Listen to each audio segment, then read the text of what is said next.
নাজিৰাত পুনৰ সংঘটিত হৈছে নিৰুদ্দেশৰ ঘটনা। এইবাৰ এজন বিবাহিত পুৰুষ নিৰুদ্দেশ, হত্যাৰ সন্দেহ পৰিয়ালৰ। নাজিৰাত সঘনাই সংঘটিত হৈছে নিৰুদ্দেশৰ ঘটনা।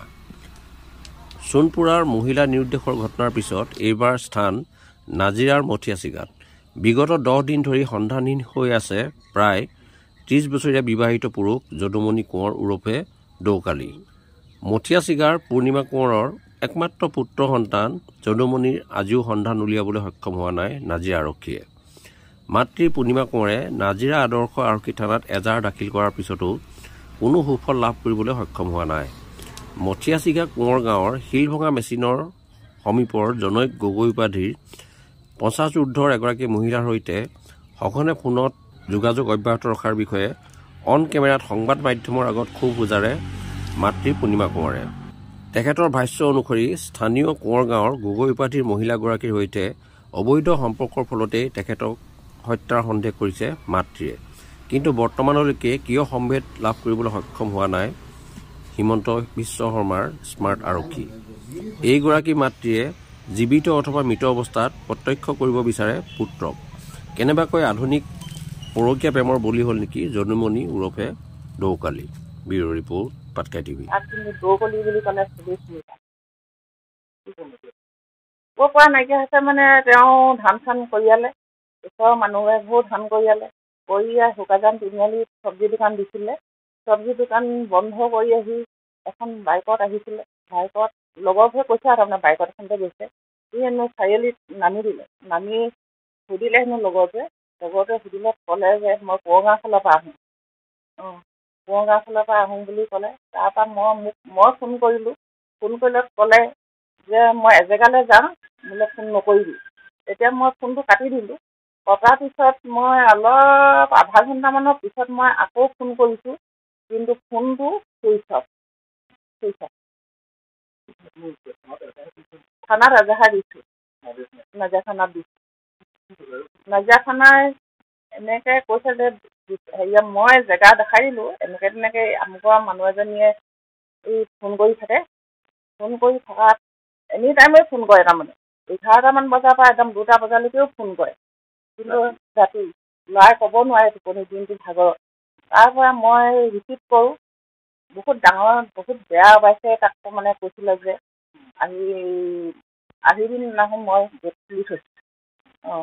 তাৰপৰা সেনেকৈ কৰি মোৰ অশান্তি লাগে, তাৰমানে ফোনটো বাজি থাকে যে। তাৰপৰা মই চুইচ অফ কৰি দিওঁ আৰু মই ফোনটো ৰিচিভ কৰিলেও মাত নামাতে। যেতিয়া গম পাই যে মাত নামাতে।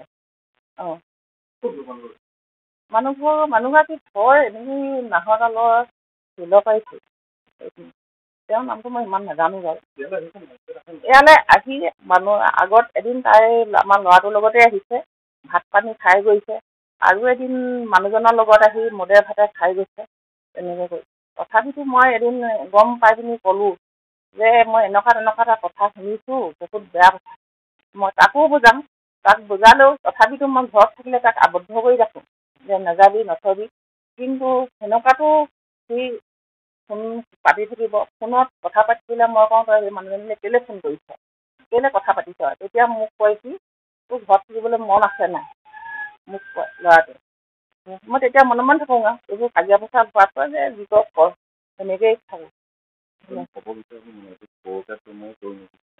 এইটোতো তেনেকুৱাই। মই সন্দেহ মানে তেওঁলোকৰ ঘৰত সেইদিনাখন চুৰ সোমাইছে বুলি কৈছে। পুলিচ গৈছিলে, পুলিচ যাওঁতে কৈছে যে চুৰ সোমাইছিলে, খেদি পঠিয়ালোঁ। আৰু চুৰ বুলি ক'লে ওচৰৰ মানুহো তাৰমানে খেদাখেদি কৰি আহিছে। ল'ৰাই আহিলত সেইকেইজন ল'ৰাকো সোধ কৰিলেগৈ। তেওঁলোকে ক'লে যে চুৰ কৰিলত আমি খেদি গৈছিলোঁ, কিন্তু আমি চুৰ দেখা নাপালোঁ।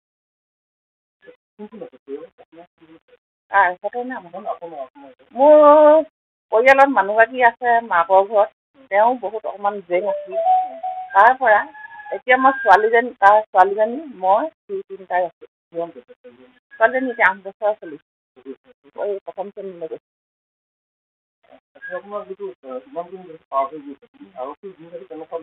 আৰক্ষী ভূমিকালৈ মই আজিও ফোন কৰিছিলোঁ। আজি এতিয়া বেছি দেৰি হোৱা নাই। তেওঁ ক'লে যে বাইদেউ আপোনালোকৰ আমাৰ ঘৰৰ দুজনো গৈছিলে পুলিচৰ লগত।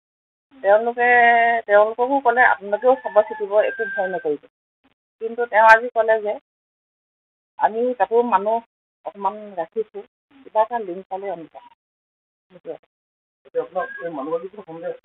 সন্দেহ মানে সেনেকৈ কৰি যদি চুৰ ওলাইছিলে, চুৰটোতো দেখি নাপালে হয় নহয়? চুৰটো এতিয়া ক'ৰ? চুৰ কিজানি সিয়ে আকৌ। মোৰ ল'ৰা হ'লেও মোক চুৰ কিজানি সিয়ে। এতিয়া বৰ্তমান মই বিচাৰোঁ ল'ৰাটো জীৱিত হওক, মৃত হওক, ওলাব লাগে আৰু দুখীয়া শাস্তি পাব লাগে। এইটো মৎস্যপূজা বৰগাঁও বুলি কয় সেই জেগাডোখৰ নাম। শিলবাৰীৰ ওচৰত তালৈকে গৈ থাকে, তাৰ পৰাই ফোন আহে। নামটো মই ইমান নাজানো, গগৈ লিখে। তেওঁলোকৰ সন্দেহ তেওঁলোকৰ ঘৰতে গৈছে।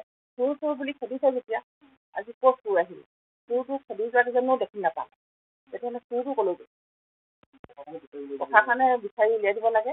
মৃত হওক, জীৱিত হওক, মই দেখা পালেই